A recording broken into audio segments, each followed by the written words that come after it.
এদিকে তথ্য ও সম্প্রচার প্রতিমন্ত্রী মোহাম্মদ আরাফাত বলেছেন, গণমাধ্যমকে দ্রুত সময়ের মধ্যে বাংলাদেশ ব্যাংকের তথ্য দিতে হবে, না হলে গুজব তৈরি হবে।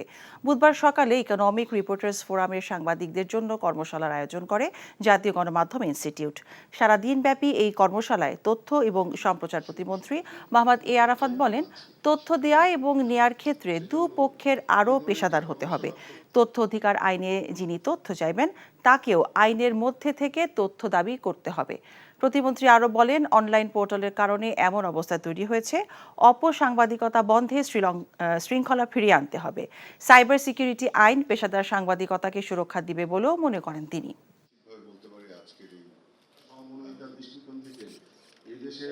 তথ্য অধিকার আইন নিশ্চিত করছে যে তথ্য বিলংস টু দ্য পিপল, সেই তথ্য গণমাধ্যমকে দিতে হবে।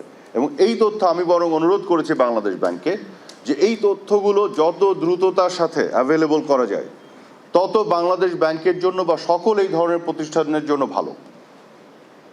কারণ আপনি যদি তথ্যটাকে অ্যাভেলেবল করেন with facts and figures and with reference and authentic source, তাহলে কিন্তু এই তথ্যটাকে নিয়ে ম্যানিপুলেশন, এই তথ্যকে নিয়ে স্পেকুলেশন, এগুলো সুযোগ আর থাকে না।